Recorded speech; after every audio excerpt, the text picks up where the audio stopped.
11 मई बैसाख रविवार का आखिरी दिन। और इस दिन अगर आप एक दीपक अपने घर पर ही प्रज्वलित कर देते हैं तो आपकी आने वाली 7 पुश्तें भी धन की बरसात को देखती हैं। आपके घर में धन की वर्षा होती है। आप महाधनी महाकरोड़पति बन जाते हो, क्योंकि आपको बता दें कि ये बैसाख का जो महीना होता है श्री हरि विष्णु को बहुत ही प्रिय होता है। ठीक उसी प्रकार से जैसे कार्तिक का महीना श्री हरि विष्णु को प्रिय होता है, वैसे ही बैसाख का महीना भी श्री हरि विष्णु को प्रिय होता है। अगर आपने श्री हरि विष्णु को प्रसन्न कर लिया तो इतना समझ लीजिए कि आपने माँ लक्ष्मी को प्रसन्न कर लिया, क्योंकि जहाँ भगवान विष्णु होते हैं वहां माता लक्ष्मी का वास होता है। तो आपको करना क्या है, एक दीपक आपको अपने घर पर ही प्रज्वलित करना है।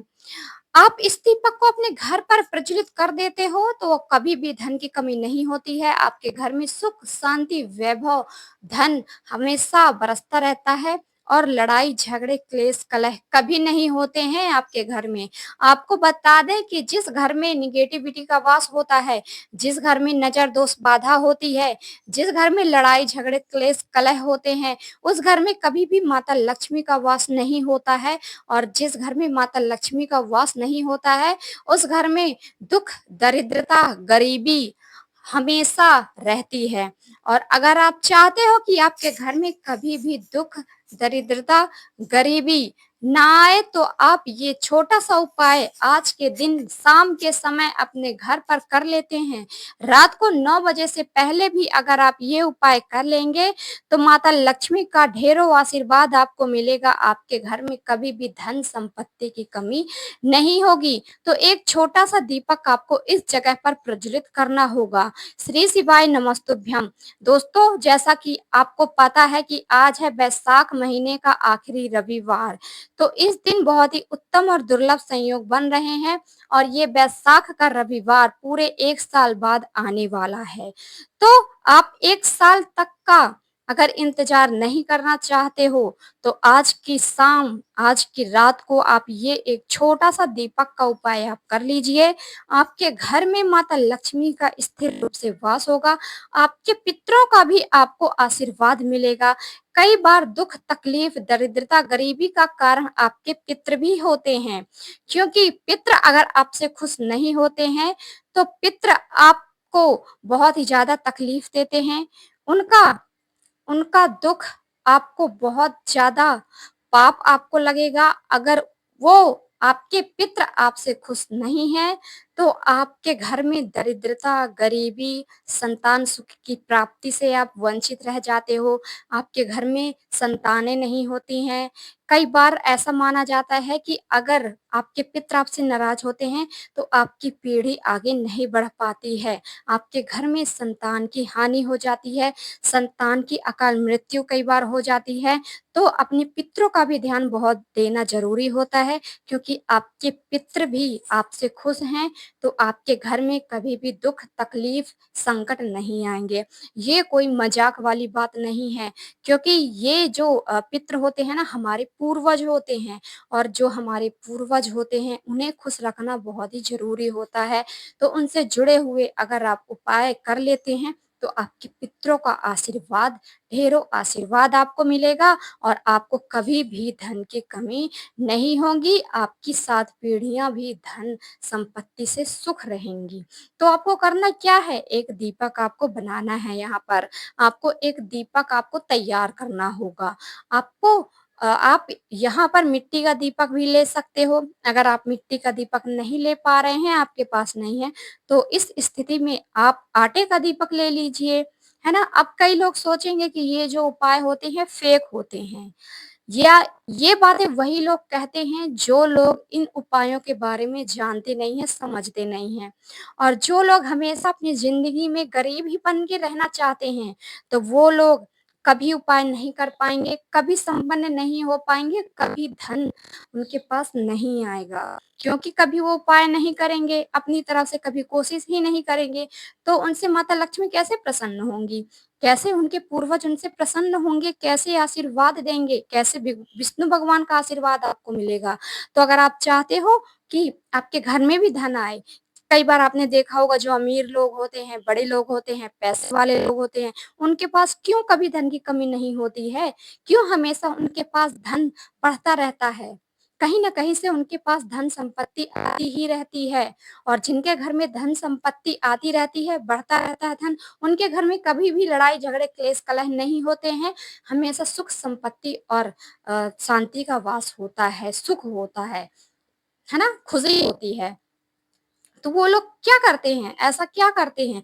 वो लोग इन सभी बातों का ध्यान रखते हैं, वो अपने पूर्वजों का ध्यान रखते हैं कि उन्हें कब कौन-सा कैसा उपाय करना चाहिए, कैसे अपने पितरों को प्रसन्न करना चाहिए और वो इस चीज़ का भी ध्यान देते हैं कि भगवान विष्णु, माता लक्ष्मी को किन चीज़ों में खुशी मिलती है, कौन-सा उपाय उन्हें सबसे ज़्यादा प्रिय होता है, कैसा उपाय करें कि माता लक्ष्मी का आशीर्वाद हमें मिले।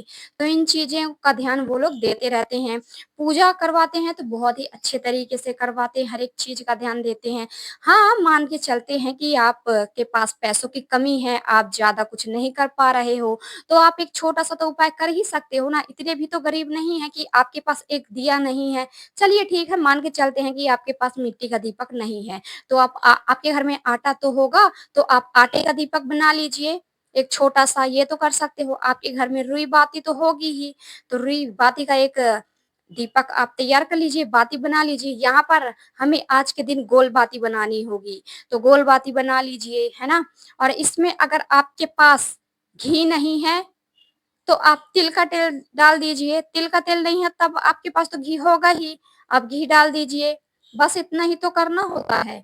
तो आज के दिन इस उपाय को करना है, आपको एक दीपक लेना है, उसके अंदर गोल बाती डालनी है, घी नहीं है तो तिल का तेल डाल दीजिए, अगर घी है तो घी ही डालिए और थोड़े-से दाने आपको लेने होंगे यहाँ पर चावल के दाने, है ना? क्योंकि हम डायरेक्ट ज़मीन पर दीपक को नहीं रखते हैं, हमें थोड़े-से चावल भी रखने होते हैं, फिर आपको दीपक रखना है। अब आपको बता दें कि इस दीपक को आप कहाँ पर प्रज्वलित कर सकते हो। अब हम आपको कुछ ऐसे ऑप्शन बताएँगे कि कोई ना कोई जगह तो आपके घर में होगी ही। तो सबसे पहला ऑप्शन आपको बता दें कि ये दीपक आप पीपल के वृक्ष के नीचे जला सकते हो। अगर आपके यहाँ आपके आस-पास पीपल का वृक्ष नहीं है, तब आप वट वृक्ष के नीचे जला सकते हो, यानी कि बरगद का पेड़। पीपल, बरगद ये हमारे हिंदू धर्म में बहुत ही ज़्यादा पूजनीय माने गए हैं, पूजनीय होते हैं।